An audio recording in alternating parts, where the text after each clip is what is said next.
नमस्कार दोस्तों, कैसे आप सभी लोग। उम्मीद है आप सभी लोग बहुत ही बढ़िया होंगे। आज के इस वीडियो में हम जानेंगे डिफरेंशियल इक्वेशन का सबसे मोस्ट इम्पोर्टेंट पॉइंट, जिसका नाम है method of solving first order first degree differential equation. क्या नाम है? Method of solving first order first degree differential of equation. इसका मतलब हो जाता है प्रथम कोटि और प्रथम घात के अवकल समीकरण के हल करने की विधियां। कितनी विधि है इसके बारे में भी हम बात करेंगे, कौन कौन सी विधि है उसके बारे में भी बात करेंगे। हमें जो विधि पढ़नी है उस विधि को अभी मैं आपको समझा देता हूं, उसके बाद मैं उसके बारे में कुछ और बेसिक चीजें समझा देता हूं। ठीक ना? क्योंकि आपको पता है वीडियो ज्यादा लंबी हो नहीं सकती है, मोबाइल से शूट हो रहा है, स्टोरेज बहुत कम है। 32 GB स्टोरेज है, 25 GB वैसे भर चुका है, 5-6 GB बचा होगा, वो भी अभी भर जाएगा। ठीक है, तो इसीलिए ज्यादा लंबी वीडियो नहीं हो पाएगी। और हाँ, अभी तक जिन लोगों ने चैनल को सब्सक्राइब नहीं किया है वो लोग कर लीजिएगा, और हाँ, शेयर जरूर करिएगा, शेयर करना सबसे जरूरी होता है। चलिए हम स्टार्ट करते हैं। सबसे पहला पॉइंट हमारा है हेडिंग। सबसे पहले आप देख लीजिएगा, हेडिंग में हम लिखेंगे मेथड ऑफ सॉल्विंग। ठीक है, फर्स्ट ऑर्डर फर्स्ट डिग्री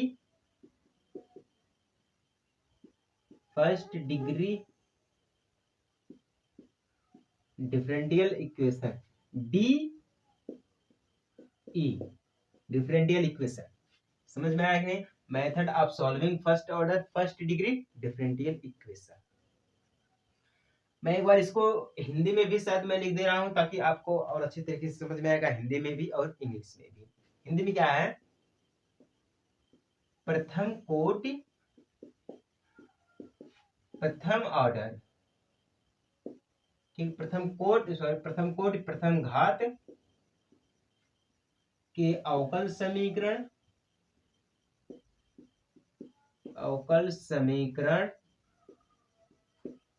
के हल करने की विधियां। मेथड यानी कि हमारा क्या हो जाता है? विधि, या बोले हम मेथड्स यानी कि विधियां। आप हेडिंग पढ़ लीजिएगा और हेडिंग को नोट्स में बना भी लीजिएगा, ध्यान से समझ लीजिएगा। मैं चाहता हूँ एक बार आप लोग इसका स्क्रीनशॉट ले लीजिएगा। ठीक है, टोटल हम इसमें मेथड हैं, ओनली थ्री मेथड है। कौन कौन से हैं?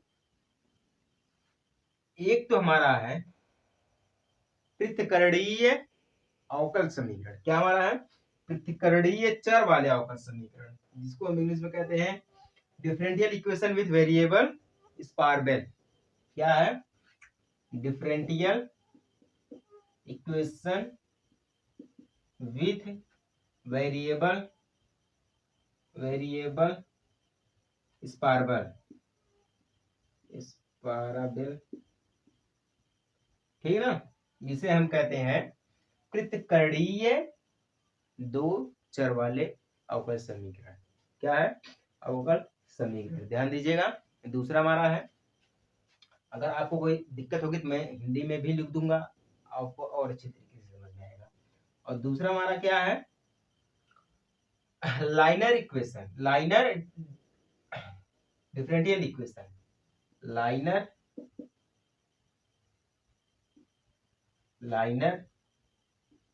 Differential equation, DE differential equation.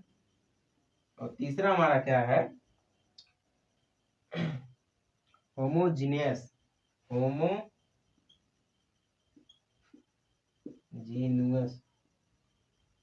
Differential equation.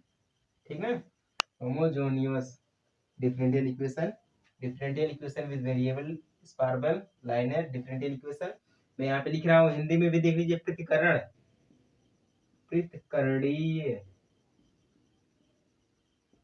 पृथकरणीय चर वाले अवकल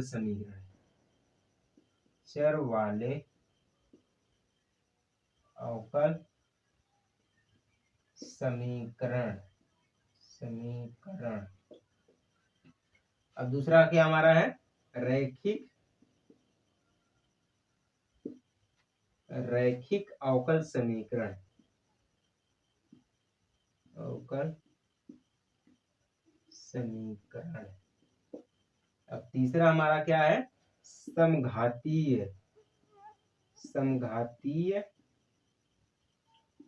अवकल समीकरण।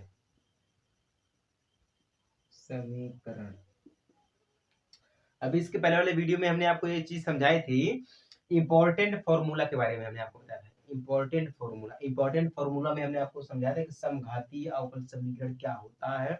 इसकी डिफिनेशन भी हमने आपको अच्छी तरीके से समझा दी थी।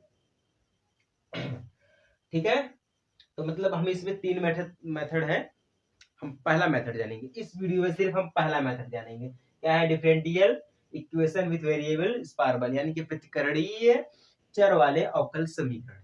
इसमें हम सिर्फ यही जानेंगे। क्यों जानेंगे, आपको तो पता है स्टोरेज कम है, मैं आपको कई बार बता चुका हूँ। ठीक है, आप भी अपना सपोर्ट दिखाइए और अच्छे से अच्छे वीडियो आपको मिलेंगे, बस आपको सपोर्ट दिखाना है। चलिए ठीक है, मैं इसमें अभी 2 हटा देता हूँ, ओनली 1 सिर्फ यही समझाऊंगा अभी आपको।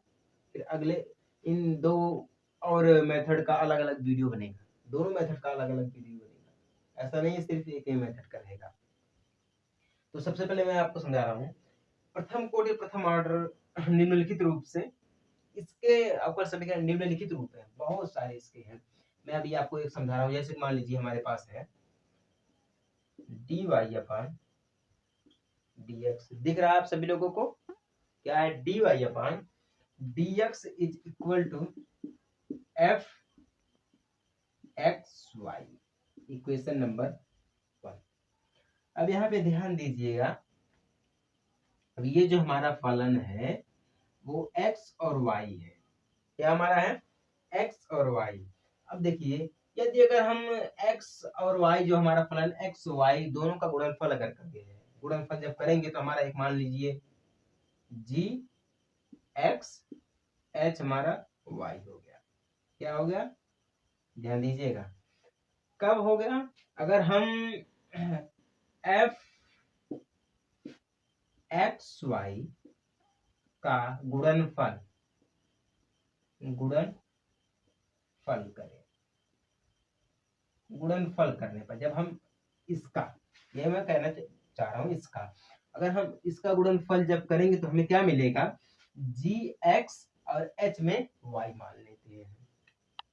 अगर हम इसे अभिव्यक्त कर रहे हैं, प्रतिस्थापित कर रहे हैं, तो ध्यान से समझिएगा, प्रतिकरणीय चर वाले अवकल समीकरण, ध्यान से पढ़िएगा। मैं आपको कुछ अभी एग्जांपल दूंगा तो बढ़िया से समझाऊंगा, ठीक है ना। ये तो हो गए। जब यहां तक बात आ जाए तो अभिव्यक्त किया जा सकता है, जहां हमारा ए जी और एक्स जो है, इसका एक्स फलन है। क्या बोल रहा मैं, देखिए यहाँ पे जी है, एक्स है, कितना बड़ा है, ठीक है ना। अब इसका जो है जी एक्स का एक्स जो है ये फलन है, इसका फलन एक्स है, और एच वाई का फलन वाई है, वाई फलन है। ध्यान दीजिएगा, फलन है, कोई भी हो, अगर अंदर चीज है, अगर यही प्रकार से मान लीजिए, जैसे कि एफ हमारा फलन है, ठीक है ना, यहाँ पे हमारा एक्स वाई दिया, तो एक्स वाई दोनों क्या है, इसके फलन है, एक्स वाई दोनों फलन है। तो उसी प्रकार से यहाँ पे जी एक्स दिया गया तो एक्स फलन है, और यहाँ पे वाई दिया गया तो वाई फलन है। ध्यान से समझिएगा, प्रतिकरणीय चर वाले अवकल समीकरण, ठीक है ना। डिफरेंशियल इक्वेशन विद वेरिएबल स्पार्बल, बहुत ही बढ़िया है, बहुत ही शानदार तरीके से आपको समझाऊंगा मैं, ध्यान से पढ़िएगा। यहाँ तक तो आपको समझ में आया।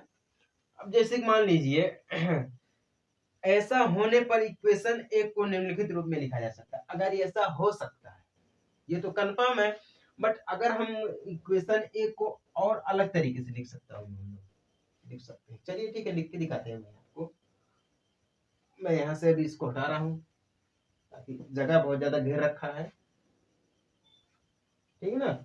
अब यहाँ पे जगह भी बहुत कम है। मैं यहाँ पे सिर्फ इक्वेशन फर्स्ट लिख रहा हूँ। क्या था हमारा, dy अपॉन dx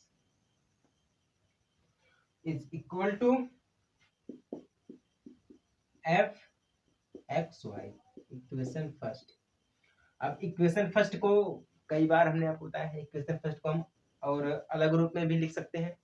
चलिए ठीक है, अलग रूप में लिख के दिखाते हैं हम आपको। है जैसे कि हमने क्या माना था, जी एक्स एक्स के लिए और एच वाई वाई के लिए, ठीक है। तो हम यहाँ पे लिख सकते हैं d y upon d x is equal to g x h y, क्योंकि ये चीज लिखे ये इसके बराबर में है, ये जो चीज जितना है वो इसके बराबर में है, चाहे हम ये लिखे और चाहे हम ये लिखे। Equation number 2।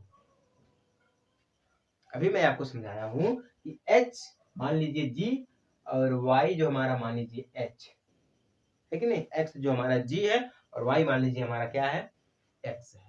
तो अब समझ में आया आप सभी लोगों को? नहीं आया? हम इसको अनेक रूप में लिख सकते हैं। चलिए फिर से मैं आपको समझा रहा हूँ और रूप में, एक और रूप में मैं आपको समझा रहा हूँ। यदि h, ध्यान दीजिएगा, यदि h y not is equal to 0, अगर एच वाई 0 के बराबर में है तो चर को पृथक करते हुए इक्वेशन 2 को, चर को पृथक करते हुए इक्वेशन 2 को हम ये लिख सकते हैं, क्या लिख सकते हैं कि 1 अपान एच वाई, क्या 1 upon h y d y, ठीक ना, d y is equal to g x, उसके बाद क्या लिख सकते हैं हम यहाँ डी एक्स। डी एक्स क्यों लिख सकते हैं, देखिए अब ध्यान दीजिएगा, h y not is equal to 0 जब हम इसका पृथक करेंगे, ठीक ना, यानी कि स्क्वायर जब करेंगे तो यहाँ पे देखिए एच हमारा यहाँ पे था, एच वाई हमारा कहाँ पे है, यहाँ पे, यानी कि लास्ट में है जहाँ पे हम डी एक्स रखे हैं, ठीक है। अब डी एक्स हमारा कहाँ पे है, यहाँ पे है। अब डी एक्स की जगह पे हमने क्या रख दिया है, एच वाई रख दिया है, यानी कि ये चीज यहाँ पे रख दी है, ठीक ना। पृथक करने पर जब हम पृथक करेंगे तो ठीक है। अब ध्यान दीजिएगा, अब जो हमारा यहाँ पे डी वाई था हमने यहाँ पे रख दिया है, ठीक है, पृथक करने पर, ठीक है। अब यहाँ पे देखिए जहाँ डी एक्स था हमने क्या कर दिया है, एच वाई की जगह पे रख दिया, बाकी हमारा जी वही है, क्योंकि हमने सिर्फ इसका मतलब है h y not is equal to 0 का पृथक हमने सिर्फ किया है, इसका किया है h y not is equal to 0 का पृथक हमने किया। अब समझ में आया कि नहीं आया आप लोगों को? सिर्फ हमने इसको हटाया है एच वाई को, ना कि हमने जी एक्स को हटाया है, जी एक्स को नहीं हटाया है, सिर्फ एच वाई को हटाया है, इसका हमने चेंज किया है, पृथक किया है। जब हम पृथक कर देते हैं तो हम कितना लिख सकते हैं, हम इसको मान लेते हैं इक्वेशन नंबर 3। क्या हो गया हमारा equation, equation number 3, equation number 1, equation number 2, equation number 3। ध्यान से पढ़िएगा, समझिएगा। अब चलिए ठीक है, के रूप में लिखा जा सकता है, समीकरण 3 के दोनों पक्षों का हम समाकलन करेंगे। समीकरण 3 हमारा मिल गया, इक्वेशन 3 है, इसको मैं यहाँ से हटा रहा हूँ। अब ध्यान दीजिएगा, ठीक है। अब हम जो समीकरण 3 दिया गया है, इक्वेशन नंबर 3, ये जो हमारा इक्वेशन है, हम इसका दोनों पक्षों का समाकलन करेंगे, इंटीग्रल्स, ठीक है, इंटीग्रल्स करेंगे, समाकलन करेंगे। चलिए भैया समाकलन करते हैं। जब हम दोनों पक्षों का समाकलन करेंगे तो समाकलन करने के बाद हमें क्या प्राप्त होगा, integrals 1 upon h y, 1 upon h y d y is equal to integrals g x, ठीक है, डी एक्स। ये हमारा इक्वेशन नंबर 4 है। इक्वेशन नंबर 4 हमारा क्या है, यही है। क्या करने पर, हमने समीकरण 3 का, इक्वेशन 3 का समाकलन किया, कब किया, दोनों पक्षों का किया है, ना कि एक पक्ष का, है कि नहीं, दोनों पक्षों का है। जब दोनों पक्षों का हमने समाकलन किया है तो हमें ये प्राप्त हुआ है। अगर समाकलन करना नहीं आता है तो एक बार कमेंट करिएगा कि सर हमें समाकलन करना नहीं आता है, हम आपको सिखा देंगे बढ़िया तरीके से, ठीक है। और हम सिखाएंगे चाहे आपको आए या आपको समाकलन करना ना आए, हम आपको सिखाएंगे फिर भी, ठीक है ना। तो ये हमारा समाकलन करने पर हो जाता है। इस प्रकार समाकलन इस प्रकार समीकरण 4 दिए हुए अवकल समीकरण का हल निम्नलिखित रूप से प्रदान करता है। क्या है? ये जो 4 समीकरण बने हैं, यही हमारा पृथक्करणीय चर वाले अवकल समीकरण है। ठीक है ना, निम्नलिखित रूप से। अब या हम इसको इक्वेशन 5 बना सकते हैं, इक्वेशन 4 को, हमारा इक्वेशन 4 इक्वेशन 5 हम बना सकते हैं एच वाई, ठीक है, is equal to g x plus c, equation number 5। अब याद करिएगा, आपको जब हम आपको समझा रहे थे कि इम्पोर्टेंट फॉर्मूला में हमने आपको एक चीज समझाए थे, समघातीय वाले में एक्स वाले जो हमारे चर होते हैं, एक्स, यहाँ पे देखिए एक्स तो हमारा एक चर है, बट यहाँ पे जो सी हमारा एक सी जो हमारा स्वेच्छ अचर है, प्रति अवकल है। क्या हमारा है? सी जो है वो स्वेच्छ अचर है, स्वेच्छ अचर है। जब ये हमारा स्वेच्छ अचर है तो बढ़िया है ना भैया।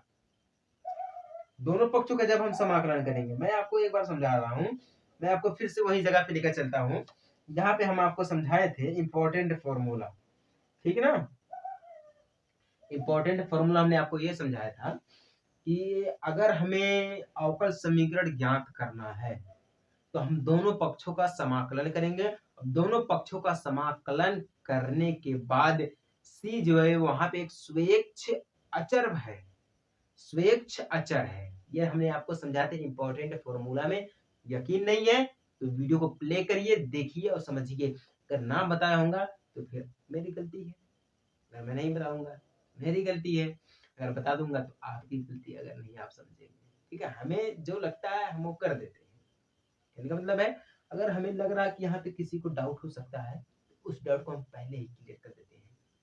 ये हमारा क्लास 12 का है differential equation, JEE mains and JEE advance 2024 के IIT international institute of technology. समझ में आया कि नहीं आया आप लोगों को? तो उम्मीद है आपको ये जरूर समझ में आ गया। पृथक्करणीय चर वाले अवकल समीकरण, इसके बाद आपको समझाए जाएंगे समघातीय अवकल समीकरण और liner equation, linear differential equation. ठीक है, तो मिलते हैं एक छोटे से ब्रेक के बाद। तब तक के लिए जय हिंद, वंदे मातरम।